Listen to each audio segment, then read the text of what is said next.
हमेशा की तरह बहुत ही आसान, मज़ेदार सी और यूनिक सी रेसिपी लेकर आई हूँ आज फिर आप सबके लिए, सफ़ेद राजमा की, जो बहुत कम लोगों को पसंद होता है, मगर ये इतना मज़ेदार बनकर तैयार होता है, बड़े तो बड़े बच्चे भी उंगलियां चाटते रह जाएंगे।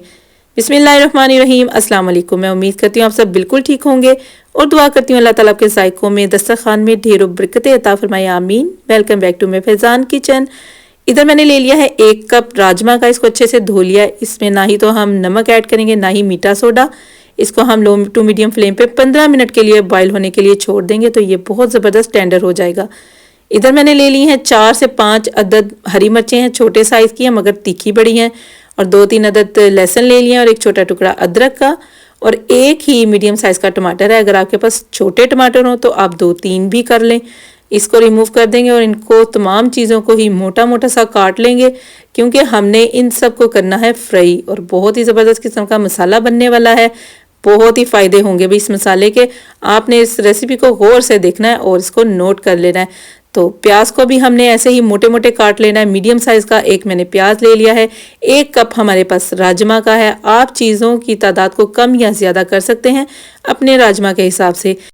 चलें जी, एक कढ़ाई ले ली है, उसमें ऐड कर दिया है 1 कप ऑयल का। ऑयल हमने थोड़ा सा ज़्यादा ही लेना है, क्योंकि ये जो बीन्स होते हैं ना, ये ऑयल को बहुत एब्जर्व करते हैं। और जो अनियन काट के रखे थे, सबसे पहले हमने इसमें ऐड कर देने हैं अनियन। अनियन पे जैसे ही थोड़ा सा गोल्डन सा कलर आएगा तो हम बाकी की चीज़ें इसमें ऐड करेंगे। अनियन को हमने बहुत ज़्यादा फ्राई नहीं करना, इसलिए तो हमने इनको मोटे मोटे काटा है कि ये बहुत जल्दी से जो है ना जान छुड़ाने वाली रेसिपी है, और इतनी यकीन जाने मज़ेदार ये बनती है। और इस मसाले के आपको क्या क्या फ़ायदे बताऊँ। आप इस मसाले को बना कर ना फ्रीज़ कर सकते हैं बहुत अरसे के लिए, और इसको फ्रिज में रखकर 2-3 हफ्तों के लिए आप अपनी कुकिंग आसान कर सकते हैं। जब जी चाहे आप मसाले को निकालें और इसे कोई भी डिश बना लें मज़ेदार सी। इवन कि आप इसे कोरमा भी बना सकते हैं, इतना मज़े का ये मसाला बनकर तैयार होता है। तो चलें जी, इसको कवर कर देते हैं 1 से 1.5 मिनट के लिए। उसके बाद दिखाते हैं आपको। इतने में हमारा जो ये राजमा है ये भी बॉयल हो गया है, तो इसको भी चेक कर लेते हैं। अच्छा खासा ये टेंडर हो गया है, तो इसको हम अब कर लेते हैं ड्रेन।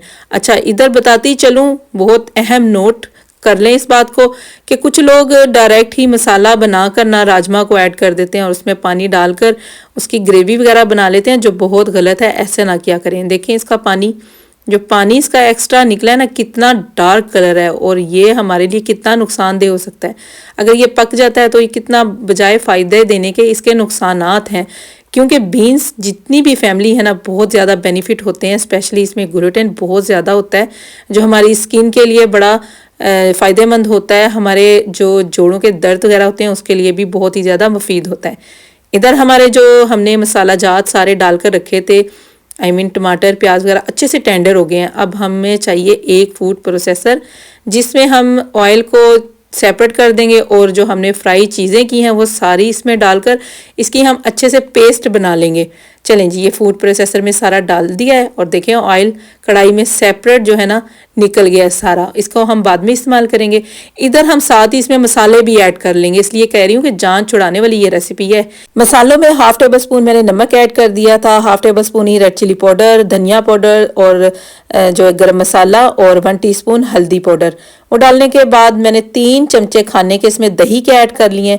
अगर तो आप ये मसाला बनाकर फ्रिज में रखने वाले हैं या इसको फ्रीज करने वाले हैं, फिर आप दही स्किप कर दें, दही को मत ऐड करें। जब आप इसको बनाएं किसी चीज़ के साथ तो उस वक्त दही ऐड कर लें। अभी मैंने चूंकि इसको रिजर्व नहीं करना, तो मैं इसके साथ अभी बनाऊंगी, और मैंने इसमें दही ऐड कर दी है। तो साथ ही हमने ऑयल को थोड़ा सा इधर गर्म कर लेना है और सारा मसाला हमने इसमें ऐड कर देना है। तो देख सकते हैं आपके मसाले का जो कलर है ना, बहुत ही शानदार किस्म का है, और स्मेल भी बहुत मज़ेदार सी आ रही है। और इसको हमने अब करना क्या है कि इसकी भुनाई का काम तो है नहीं, हमने क्योंकि ऑलरेडी सारी चीज़ों को फ्राई कर लिया है, और बस इसको हिलाएंगे, थोड़ा सा ऑयल में मिक्स करेंगे, और साथ ही हम इसमें ऐड कर देंगे राजमा। राजमा ऐड करने के बाद हम 1 से 1.5 मिनट इतनी देर तक इसको बनाएंगे, पकाएंगे कि ये अच्छे से बस मिक्स हो जाए। उसके बाद हमारे पास जो फूड प्रोसेसर पड़ा था जिसमें हमने पेस्ट बनाई है, वही गगाल कर सारा जो उसमें मसाला लगा हुआ है वो भी उतार कर हम इसमें डाल देंगे, और इसको इस टाइम पे ना हमने हिलाते रहना है, क्योंकि दही डाली हुई है हमने, मसाले की पेस्ट बनाई हुई है। तो जो मेरे पास कढ़ाई है वो भी तांबे की है, तो ये नीचे बहुत जल्दी जल्दी लगेगी, इसलिए आपने इसके सर पे ही खड़े रहना है। कुकिंग टाइम तो इधर इसका कोई ज़्यादा है नहीं। और देखें, आप देख सकते हैं कि ऑयल ऊपर आ गया, तो बस इस टाइम पे हम इसमें जो है पानी ऐड कर देंगे। इधर आपकी मर्ज़ी है कि आप कितना इसका मसाला जो है थिन या थिक रख सकते हैं, तो उतना इसमें पानी डाल दें। और पानी डालने के बाद भी हम इसको 6 से 7 मिनट पकाएंगे और उसके बाद हमारा ये राजमा जो है डन हो जाएगा। और ये इतने मज़े का बनता है, इतना सिंपल सा ये बनकर तैयार होता है ना कि बड़े तो पसंद करते ही करते हैं, बच्चे भी आपके उंगलियां चाटेंगे। आप इसको किसी दावत में बना लें साइड डिश के तौर पर, और किसी भी तरह से आप इसको बनाकर इंजॉय करें, यकीन जाने बहुत मज़े की ये रेसिपी बनकर तैयार होती है। और ये जो मसाले की रेसिपी दी है मैंने, ये तो बहुत ही शानदार है। अगर आपके घर में कोई दावत वगैरह हो रही है, कोई इवेंट वगैरह बहुत बड़ा सा जिसमें आपने काफ़ी ज़्यादा डिशेस तैयार करनी है, तो आप एक दिन पहले ढेर सारा ये मसाला बनाकर फ्रिज में रख लें और दूसरे दिन जितनी चाहें मज़ेदार किस्म की डिशेस इसके साथ तैयार करें। तो देखें, हमारा जो है ये राजमा भी ऑलमोस्ट डन होने वाला है।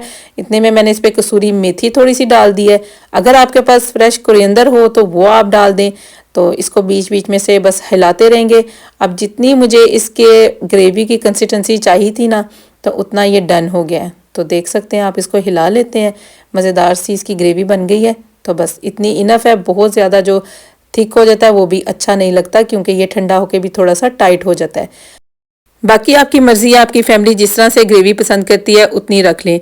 1 से 1.5 मिनट इसको बिल्कुल दम वाली फ्लेम पे रखेंगे। उसके बाद हम इसकी फ्लेम जो है ऑफ कर देंगे, उसको कवर रहने देंगे 1-1.5 मिनट के लिए।